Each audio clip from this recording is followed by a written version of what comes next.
जय हिंद दोस्तों, आप सभी का स्वागत है आपके अपने YouTube चैनल दबंग क्लासेस पर। तो दोस्तों, आज हम पढ़ने वाले हैं हाल ही में कंडक्ट कराई गई एमपी पुलिस कांस्टेबल एग्जाम 2022 में जो आप लोगों से रीजनिंग के क्वेश्चन पूछे गए थे, उन सभी का शिफ्ट वाइज हम सॉल्यूशन देखने वाले हैं। और आज हम जो है देखेंगे 9 जनवरी 2022 की फर्स्ट शिफ्ट में पूछे गए जो आपसे रीजनिंग के क्वेश्चन है, जो कि आपके आने वाली जैसे अभी एमपी फॉरेस्ट जेल प्रहरी एग्जाम और जो आने वाली MP police constable exam SI की जो नई वैकेंसी है उनमें भी काफी ज्यादा इंपॉर्टेंट साबित होगी। तो चलिए शुरू करते हैं, देखते हैं आज का फर्स्ट क्वेश्चन। फर्स्ट क्वेश्चन देखेंगे आप लोग, तो आप लोगों की स्क्रीन पर यहां पर दिखाई दे रहा है फर्स्ट क्वेश्चन। यहां पर फर्स्ट क्वेश्चन में आप लोगों से क्या कहा गया है, तो इस क्वेश्चन को मैं यहां पर आप लोगों को दिखा देता हूं। देखिए, ये क्वेश्चन कुछ इस तरीके से आपको दिया है और इसमें आपको क्या करना है, तो यहां पर आप लोगों को जैसा संबंध पहली और दूसरी संख्याओं में है वैसा ही संबंध दूसरी और तीसरी और चौथी संख्या में हमें बताना है। तो इसका जो राइट आंसर है वह क्या होगा, आप लोगों से यह पूछा जा रहा है। तो यहां पर आप लोग देखेंगे कि यहां पर देखिए क्या लिखा हुआ है, पहले 5, फिर लिखा है 27 और फिर यहां पर आप लोगों को लिखा हुआ है 1 और यहां पर आप लोगों को इस नंबर को फाइंड करना है। तो आप लोग देखेंगे कि इसमें करना क्या है। तो आप देखिए काफी इजी सा क्वेश्चन है। यहां पर आपको क्या करना है, 5 का स्क्वायर प्लस 2 करना है। तो 5 का स्क्वायर क्या होता है, तो आप कहेंगे सर 25 और उसमें 2 और जोड़ दीजिए तो क्या आ जाता है, 27 आ जाता है। ठीक ऐसा ही यहां पर भी आपको करना है। तो आप कहेंगे यहां पर 1 का स्क्वायर करके क्या करना है, हमें 2 प्लस करना है तो क्या हो जाएगा 3। तो इसका जो राइट आंसर है दोस्तों वह क्या आना चाहिए, तो आप कहेंगे कि इसका करेक्ट आंसर आएगा ऑप्शन नंबर सेकेंड 3। इसका क्या होगा, बिल्कुल करेक्ट आंसर होगा। आगे चलते हैं, नेक्स्ट क्वेश्चन देखते हैं। तो ये रहा नेक्स्ट क्वेश्चन आप लोगों की स्क्रीन पर। देखिए नेक्स्ट क्वेश्चन में आप लोगों से क्या पूछा जा रहा है, तो यहां पर नेक्स्ट क्वेश्चन में देखिए आप लोग, तो यहां पर आप लोग देखेंगे इस क्वेश्चन में आप लोगों से कहा गया है दिए गए प्रश्न में मुख्य कथन और उसके बाद 4 कथन हैं। कथनों का क्रमित युग्म चुने जहां पहले कथन का तात्पर्य दूसरे कथन से और 2 कथन तार्किक रूप से मुख्य कथन से संगत है। देखिए इस तरीके के क्वेश्चन जो है आप लोगों के कांस्टेबल एग्जाम में काफी ज्यादा पूछे गए थे और आने वाले एग्जाम में भी काफी ज्यादा पूछे जाएंगे। तो यहां पर मैंने क्वेश्चन को थोड़ा बड़ा किया है ताकि आप लोग इसे आसानी से समझ सके। ठीक है, को साफ साफ क्वेश्चन दिखाई दे रहा होगा। अब इस क्वेश्चन को हम सॉल्व करेंगे। तो क्वेश्चन देखिए यहां पर दिया है, अगर मुझे देर हो गई तो शिक्षक मुझे दंड देंगे। क्या कहा गया है, अगर मुझे देर हो गई तो शिक्षक मुझे दंड देंगे। अब यहां पर देखिए इस प्रकार के क्वेश्चन कैसे किए जाते हैं। तो इसे करने के लिए देखिए आपको पहले वाले भाग को, इस भाग को आप क्या मानेंगे, ए मान लेंगे और इस दूसरे वाले भाग को, कॉमा के बाद वाले भाग को आप मानेंगे बी। ठीक है, इसे इस तरीके से किया जाता है। अब इसमें जो पॉजिटिव है, ठीक इसी तरह से हम इसे देखेंगे, अगर मुझे देर हो गई तो यहां पर देखिए मुझे देर हो गई मतलब ये क्या है, ए। और दूसरा देखिए शिक्षक मुझे दंड देंगे, यहां देखिए शिक्षक ने मुझे दंडित किया मतलब दंड मिला तो ये क्या हो गया, बी। ठीक है, सेम इसी तरीके से है। और मुझे देर नहीं हुई मतलब ये क्या है, ए नॉट है। इसे जो करने का, सॉल्यूशन करने का तरीका वो हम आपको ऑलरेडी पढ़ा चुके हैं। तो यहां पर मैं आपको डायरेक्ट बता रहा हूं, ये क्या है, ए है, ये ए नॉट है मतलब नहीं, यहां पर शब्द आया है, यहां पर आप देख सकते हैं। इसके बाद आप देखेंगे शिक्षक ने मुझे दंड नहीं दिया तो ये क्या हो गया, बी नॉट हो गया। अब इसे करने का तरीका देखिए, यहां पर ये जो अगर शब्द दिख रहा है तो ये किसके जैसा है, तो आप कहेंगे सर यदि है। ये क्या है, यदि भी यूज कर सकते हैं। यदि मुझे देर हो गई तो शिक्षक मुझे, अगर और यदि शब्द अगर आपको देखने को मिलते हैं तो आप लोगों का जो करेक्ट आंसर होता है वो क्या होता है, तो आप कहेंगे कि करेक्ट आंसर ए बी होता है और B not A not. Only 2 ही आंसर होते हैं इस कंडीशन में, यदि वाली कंडीशन में सिर्फ 2 ही आंसर आते हैं। अब देखिए इसे सॉल्व करना है तो हम ऑप्शन से देखते हैं। तो ऑप्शन से आप देखेंगे ए बी, तो ए वाला भाग पहले क्या है, ए देखिए तो यहां पर ए लिखा है और बी मतलब कि बी लिखा हुआ है। इसके बाद देखिए चारों हम लिख लेंगे, बी क्या है तो आप कहेंगे ये वाला बी है, तो देखिए बी पर ये है, बा पर, और सी ए की जगह क्या है, तो ए है, ये देख लीजिए। फिर ए की जगह क्या है तो आप कहेंगे ए की वो हमने ए माना है। डी की जगह क्या है, तो डी देखिए क्या है हमारा, बी नॉट है। उसके बाद देखिए सी क्या है, तो सी कहेंगे आप ए नॉट है। और डी क्या है तो आप कहेंगे बी नॉट है। तो अब देखिए यदि वाली कंडीशन में ओनली 2 आंसर होते हैं, कौन सा, एक तो ए बी सीधा वाला और दूसरा होता है बी नॉट ए नॉट। यह आंसर होता है। तो इसमें से कौन सा आपको यहां देखने को मिल रहा है? तो आप कहेंगे सर ए बी वाला देखने को मिल रहा है, तो यही वाला क्या है इसका करेक्ट आंसर है। देखिए यहां पर ए नॉट बी नॉट लिखा है, तो ये वाला क्या हो गया गलत। अगर ये बी नॉट ए नॉट होता तो ये आंसर सही होता, लेकिन यहां ऐसा है क्या, नहीं है। इसका मतलब ये क्या है, तीनों गलत हैं और करेक्ट आंसर कौन सा आपका फर्स्ट वाला है। आगे चलते हैं दोस्तों नेक्स्ट क्वेश्चन की ओर। नेक्स्ट क्वेश्चन ये रहा आप लोगों की स्क्रीन पर। देखिए क्वेश्चन में आप लोगों को देखना है क्या पूछा जा रहा है।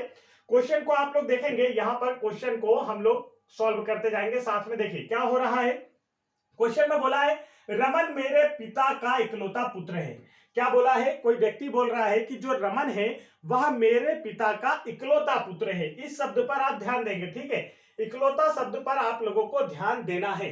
अब इकलौता है मतलब सिर्फ एक है, मतलब कि यह बात कौन बोल रहे हैं, मेरे पिता। देखिए अब यहां पर दो व्यक्ति हम मान लेते हैं, एक यहां पर इस तरीके से हम पुरुष को दर्शाते हैं, ये महिला को दर्शाते हैं, ये आप जान लीजिए। अब देखिए क्या बोल रहा है कि ये जो रमन है, इसे हम मान लेते हैं कि ये जो रमन है, रमन मेरे पिता का इकलौता पुत्र है। मतलब जो बात ये बोल रही है ये क्या होगी, लड़की होगी। देखिए इसके पिता ये रहे, ठीक है। अब इसके पिता का इकलौता पुत्र है रमन, तो ये क्या हो गई, रमन की बहन हो गई। ये क्या हो गई, रमन की बहन। मतलब रमन की बहन ये बात बोल रही है कि जो रमन है वह मेरे पिता का इकलौता पुत्र है। इतना समझ में आया। अब देखिए क्या बोलता है, दीप्ति रमन के पिता की बहू है।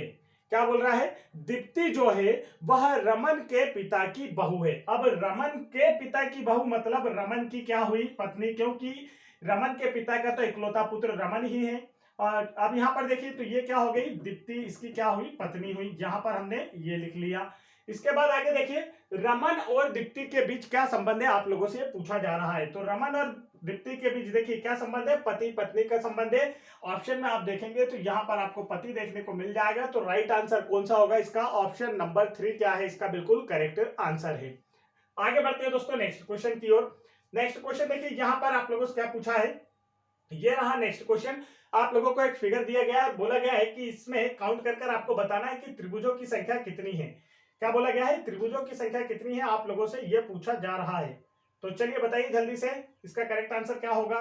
तो यहां पर देखिए ये जो आंसर दिया है आप लोगों को ये गलत दिया हुआ है। ये जो आंसर आप लोगों को आंसर की में दिया है ये गलत है। क्यों गलत है, यहां पर आप देखेंगे, देखिए पहले इस वाले भाग को देखिए आप, ओनली इस वाले भाग को। तो इसमें आपको 3 त्रिभुज देखने को मिलेंगे। पहला तो आप देखिए एक ये वाला, और दूसरा ये वाला, और एक तीसरा इन तीनों को मिलाकर। तो 3 त्रिभुज यहां पर हो गए। सेम 3 त्रिभुज यहां भी होंगे, इस तरीके से भी आप देख सकते हैं, इधर की ओर भी। तो यहां पर भी देखिए 1 2 और एक पूरा 3, तो यहां पर भी 3।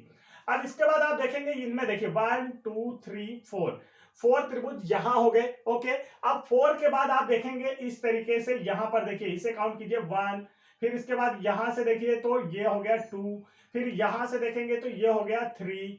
इस तरीके से 4 त्रिभुज इसमें भी नजर आएंगे आपको। तो देखिए 4 और 4 8 इसके और 8 इसके। तो इस तरीके से आप लोग देखिए टोटल कितने हो गए, तो 16 और 3 कितना हो गया 19 और 22 इसका करेक्ट आंसर आता, लेकिन यहाँ ऑप्शन में नहीं था। मतलब ये वाला क्वेश्चन जो है इसमें ऑप्शन गलत दिए हुए थे। आगे बढ़ते हैं नेक्स्ट क्वेश्चन की ओर। नेक्स्ट क्वेश्चन देखिए ये रहा आप लोगों की स्क्रीन पर। इस क्वेश्चन को भी सॉल्व करके बताना है कि इसका करेक्ट आंसर क्या होगा। क्वेश्चन देखिए, क्वेश्चन को आप लोग देखेंगे यहां पर क्या दिया हुआ है। तो क्वेश्चन में आप देखेंगे यहां दिया है राम मोहन का पुत्र और रमेश का भाई है। जो राम है वह मोहन का पुत्र है और रमेश का भाई है। तो हम यहां पर करते हैं, देखिए ये जो राम है तो इसे पुरुष इस तरीके से हम नोटिफाई करते हैं। तो जो राम है वह मोहन का पुत्र, मतलब इसका पिता कौन है, मोहन। इसके पिता कौन है, तो आप कहेंगे कि मोहन इसके पिता है। राम मोहन का पुत्र और रमेश का भाई, तो इसका भाई कौन है, तो आप कहेंगे सर इसका भाई है रमेश। रमेश भी पुरुष है तो इसे भी हमने कर लिया, ठीक है। इस तरीके से पुरुष को हम इस तरीके से आयताकार बॉक्स से दर्शाते हैं और महिलाओं को सर्कल से। अब आगे देखिए क्या बोला है, श्रेया श्वेता की पुत्री और राम की बहन है।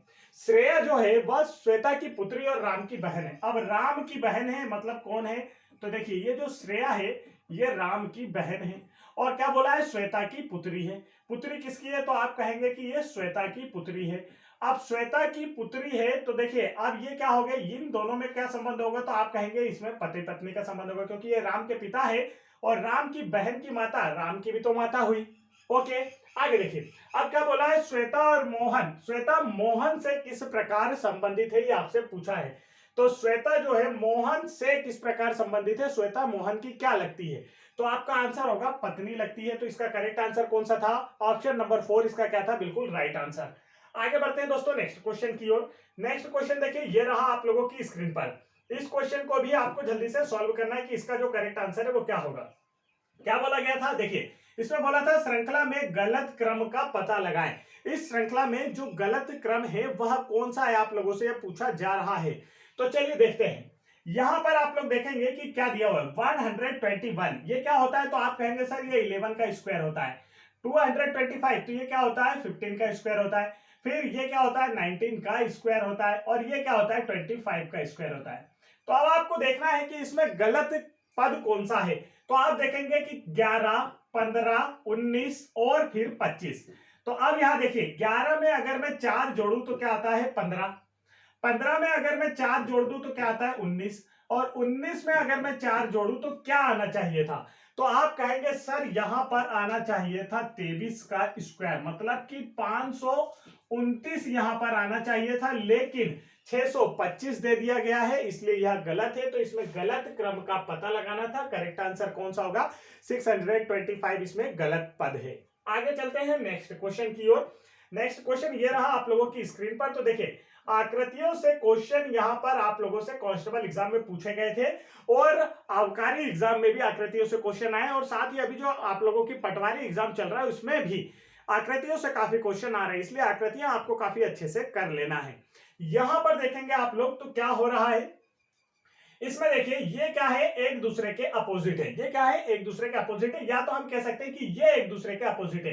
किधर से भी आप लोग लीजिए, इस प्रकार से दो साइड वाले फिगर क्या है, एक दूसरे के अपोजिट हैं। तो सेम यहां पर हमें बताना है कि इसका अपोजिट क्या होगा। जब इसमें सर्कल इस ओर है तो यहां भी सर्कल इस ओर बनेगा, और इधर की ओर क्या हो जाएगा आप लोगों का। तो देखिए ऐसा हमें क्विज आकृति में देखने को मिल रहा था, तो राइट आंसर 4th ऑप्शन में आप लोगों को देखने को मिल रहा है। आकृतियां तो देखकर ही आंसर आ जाते हैं, तो आकृतियों को देखना आपको अच्छे से आना चाहिए। काफी इजी क्वेश्चन होते हैं ये, 5th लेवल में आप लोगों ने देखा होगा, नवोदय एग्जाम में भी पूछे जाते हैं। आगे आप देखेंगे नेक्स्ट क्वेश्चन। तो देखिए यहां पर पूछा है श्रृंखला में गलत क्रम का पता लगाएं।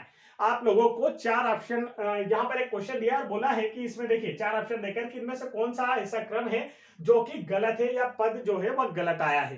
तो चलिए देखते हैं कि इसमें चल क्या रहा है, आपको यह पता होना चाहिए। तो आप इनमें डिफरेंस देख लीजिए, ठीक है। डिफरेंस देखते हैं तो हम कहेंगे कि 5 और 4 कितना होता है, 9। 9 में कितना जोड़े कि 15 आ जाए, तो आप कहेंगे सर 6 जोड़ दीजिए। 15 में कितना जोड़े कि 23 आ जाए, तो आप कहेंगे 8 जोड़ दीजिए। देखिए 4, 6, 8 मतलब 2-2 के क्रम में बढ़ रहा है।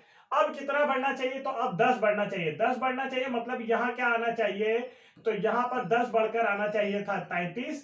33 में जब 12 जोड़ा जाता तो 45 आ जाता, और 45 में जब 14 जोड़ा जाता तो 59 आ जाता। मतलब कि यहां पर जो गलत पद है वो आपका क्या है, 34 है। यहां पर क्या आना चाहिए था, +10 करके 33 आना चाहिए था।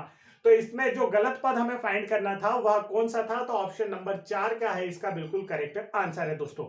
आगे चलते हैं नेक्स्ट क्वेश्चन की ओर। यह रहा नेक्स्ट क्वेश्चन आप लोगों की स्क्रीन पर। बताइए इस क्वेश्चन को किस तरीके से सॉल्व किया जाएगा।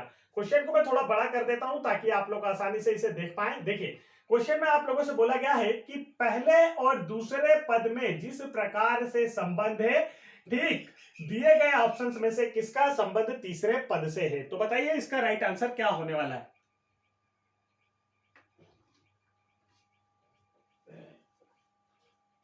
तो देखिए यहां पर हमें करेक्ट आंसर बताना है कि इसमें जो पद है उसका क्या संबंध होगा। तो अब आप लोग देखिए काफी इजी सा है। इसे अगर आप देखेंगे तो यहां पर चल क्या रहा है, देखिए जी से इस तरीके से भी डायरेक्ट मैं आपको बता दूं, या फिर मैं इस तरीके से लिख देता हूं। देखिए यहां से आप लोगों को काफी अच्छे से समझ में आ जाएगा। ये दिया हुआ है इस तरीके से। अब आप देखेंगे तो जी से H +1 हो रहा है, आई से K मतलब 9 और 2 11। देखिए इनके अगर आपको नंबर याद है ना, अल्फाबेट के पहले आपको नंबर याद होना चाहिए। A to Z तक सारे नंबर याद करेंगे तो ज्यादा आसान हो जाएगा। यहां पर देखिए ये 11 से 14 +3 हो रहा है, और 14 से 18 +4 मतलब +1 +2 +3 +4 चल रहा है। डी में अगर मैं प्लस वन करूंगा तो क्या आएगा, तो आप कहेंगे सर डी में प्लस वन करने पर ये आता है। और यहां पर देखिए, यहां पर जी में प्लस टू करने पर क्या आएगा, तो जी 7 पर है, प्लस टू करेंगे तो 9, मतलब कि आई। प्लस 3 करना है, आप देखिए 9 में प्लस 3 करेंगे तो 12, मतलब कि एल। फिर प्लस 4 करना है तो 11 में 4 जोड़िए तो 15। तो राइट आंसर देखिए क्या आया, EILO। करेक्ट आंसर कौन सा है, ऑप्शन नंबर 3। काफी इजी क्वेश्चन है, यहां पर आप लोगों से कोडिंग डिकोडिंग से काफी क्वेश्चन पूछे जा रहे हैं अभी पटवारी एग्जाम में भी। चलिए बढ़ते हैं आगे, देखिए नेक्स्ट क्वेश्चन में क्या पूछा जा रहा है।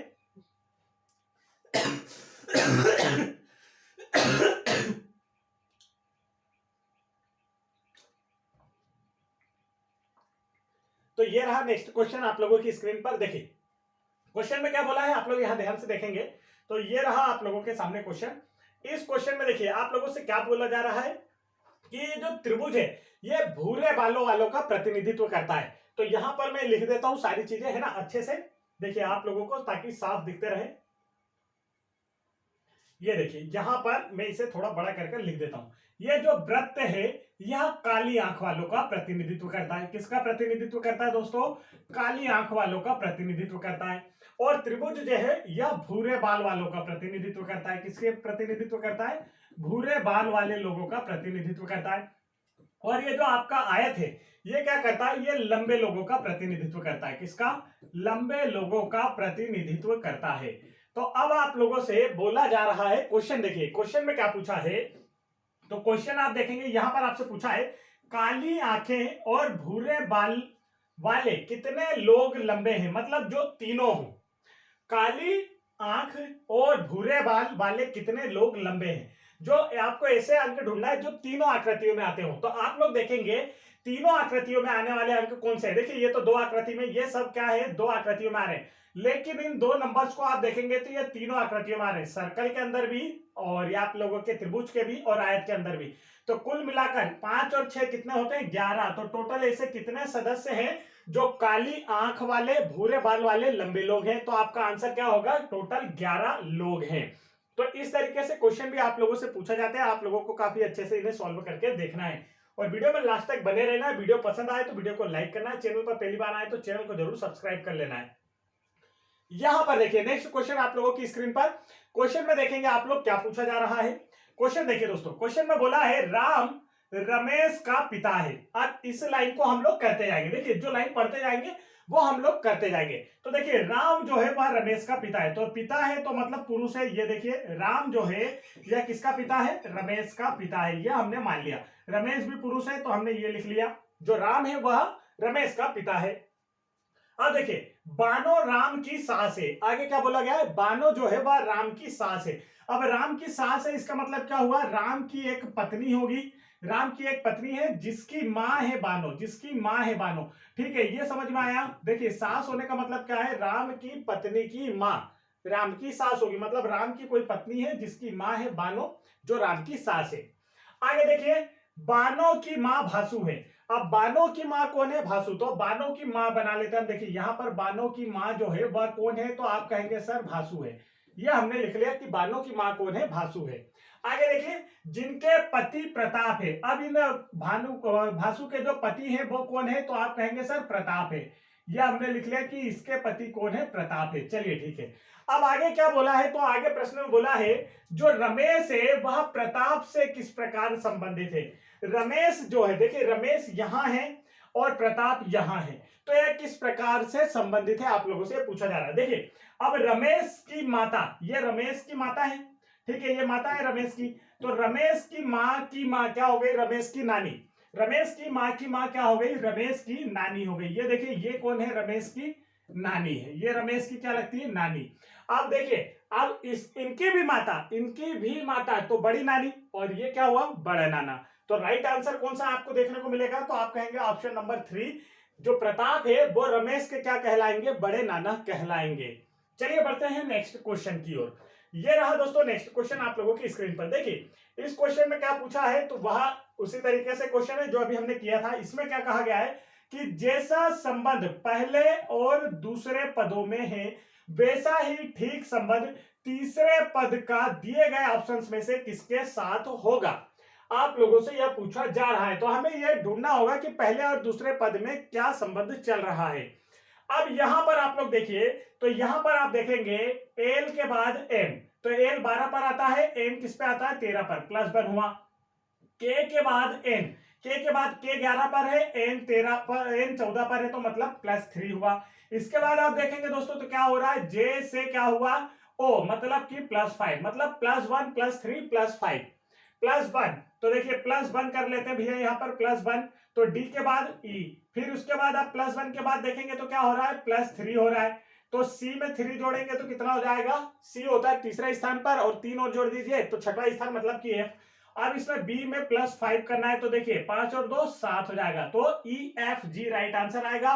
किस ऑप्शन में देखने को मिल रहा है, ऑप्शन नंबर 4 में, तो ऑप्शन नंबर 4 क्या होगा, इसका बिल्कुल करेक्ट आंसर होगा दोस्तों। चलिए बढ़ते हैं नेक्स्ट क्वेश्चन की ओर। नेक्स्ट क्वेश्चन देखिए, ये रहा आप लोगों की स्क्रीन पर, सेम पैटर्न क्वेश्चन, हमारा वही क्वेश्चन रिपीट हो गया, इसे छोड़ते हैं आगे बढ़ते हैं। देखिए अब यह क्वेश्चन भी सेम पैटर्न पर है, ये रहा आप लोगों की स्क्रीन पर। चलिए क्वेश्चन सभी को साफ दिखाई दे रहा होगा, यहां पर देखिए क्या दिया है क्वेश्चन में, वही क्वेश्चन है, जैसा संबंध पहले का दूसरे के साथ है वैसा ही ठीक संबंध चौथे का दिए गए ऑप्शंस में से किसके साथ है, तो बताइए। अब यहां पर आप लोग देखेंगे कि पैटर्न चल क्या रहा है। अब आप देखेंगे एच, देखिए मैं इसे यहां पर इस तरीके से सॉल्व कर देता हूं ताकि आप लोग आसानी से समझ पाए। HIT को लिखा गया है SRG, ओके। अब इसमें क्या चल रहा है, तो आप लोग देखिए इसमें क्या चल रहा है, ये एक दूसरे के अपोजिट है, एक दूसरे के क्या है विपरीत शब्द है, एक दूसरे के विपरीत शब्द, या कह सकते हैं कि अपोजिट वर्ड है। कैसे पता चलेगा कि ये एक दूसरे के अपोजिट वर्ड है, तो देखिए इन दोनों का योग, ये 20 पर है और ये 7 पर है, दोनों को मिलाइए तो क्या आता है 27, और जो अल्फाबेट में अपोजिट वर्ड होते हैं उनका योग होता है 27। तो ये क्या हो गए, यहां पर 9 और 18 27, यहां पर देखिए 8 और 19 27, मतलब ये क्या है एक दूसरे के अपोजिट वर्ड। हमें पता चल गया कि पहले और सेकंड वाले पद में क्या पैटर्न चल रहा है। वही पैटर्न आप लोगों का थर्ड और फोर्थ में होगा, तो देखिए POU। अब इसका आपको क्या बताना है, विपरीत शब्द बताना है, क्योंकि ये तो फोर्थ वाला भाग है, हमें थर्ड वाला बताना है। तो आप देखिए विपरीत भाग बताना है, तो ये किस नंबर पर है 16 पर, ये किस पर है 15 पर, ये किस पर है 21 पर। योग कितना आना चाहिए, तो आप कहेंगे सर 27 आना चाहिए। योग कितना आना चाहिए 27 आना चाहिए, तो आप देखिए 27 आना चाहिए, तो 27 में से आप 16 घटा दीजिए तो कितना बचा 11, मतलब यहां पर क्या आएगा के।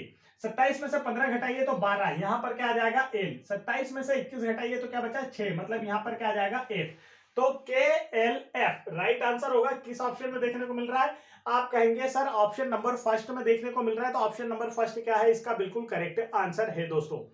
आगे चलते हैं नेक्स्ट क्वेश्चन की ओर। नेक्स्ट क्वेश्चन देखिए यहां पर ये रहा आप लोगों की स्क्रीन पर। देखिए अभी इस प्रकार के क्वेश्चन हमने आपको कराए थे, फिर से हम इसे सॉल्व करेंगे ताकि आप लोगों को अच्छे से समझ में आ जाए। अब यहां पर देखिए क्वेश्चन में क्या दिया हुआ है, तो यहां देखेंगे आप, साक्षरता दर में सुधार नहीं हुआ तो, ये तो शब्द दिख गया ना दोस्तों, तो यहां पर यदि वाली कंडीशन लगती है, ये आपको याद रखना है, ठीक है। यदि वाली कंडीशन जो हमने आपको सिखाई थी अभी कुछ देर पहले, वही कंडीशन आपकी लगेगी।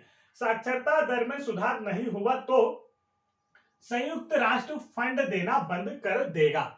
अब इसके बाद देखिए 4 निष्कर्ष दिए गए हैं जिसमें से आप लोगों को राइट आंसर बताना था, और ऐसे क्वेश्चन आप लोगों से एग्जाम में काफी ज्यादा पूछे गए थे, इसलिए आप लोगों को अच्छे से कर देखना है।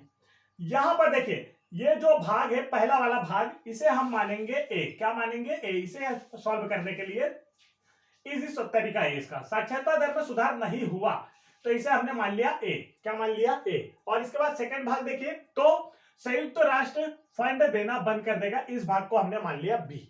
ओके ठीक है ना। अब देखिए यहां पर पहले हम पढ़ते हैं, साक्षरता दर में सुधार नहीं हुआ, सेम यहां का जैसा है, मतलब इसे हमने ए माना। साक्षरता दर में सुधार हुआ तो यहां से नहीं हट गया, मतलब ये क्या होगा ए नॉट होगा, मतलब इसका विपरीत ए है। अब ए का विपरीत क्या हो जाएगा, ए नहीं है, मतलब जहां पर ए है और उसका विपरीत क्या होगा कि ए नहीं है, तो ए नॉट मान लेते हैं हम उसे।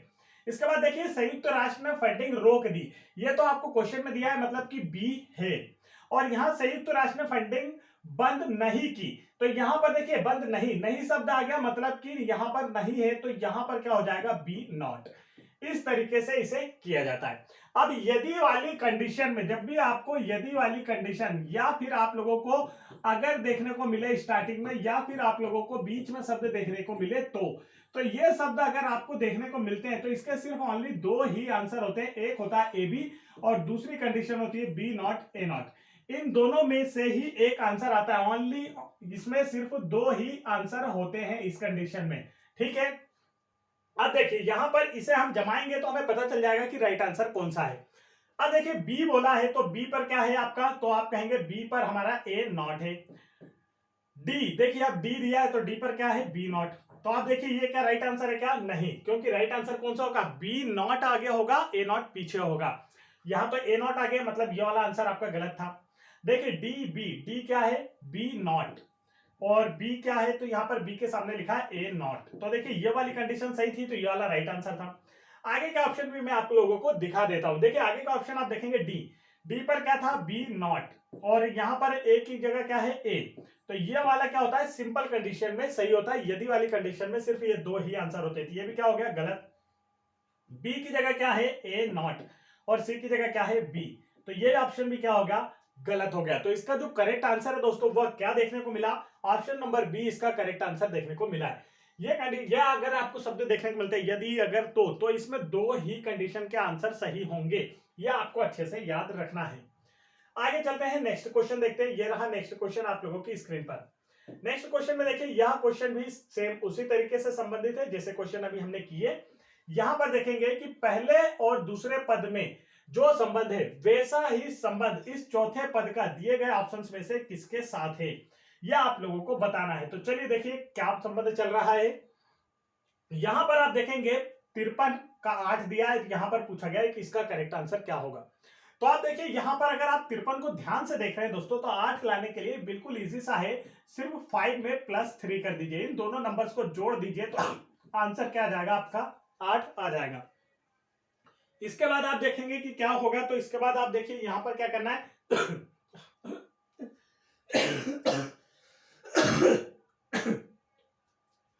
इसके बाद हमें क्या लाना है 5 लाना है। इसके बाद आप देखिए क्या लाना है 5 लाना है। तो जब 5 लाना है तो 5 किसे ऐड करने पर आएगा, तो 1 + 5 क्या हो जाता है 6 हो जाता है, ये तो गलत है। 3 + 7 क्या होता है 10 होता है, ये भी गलत है।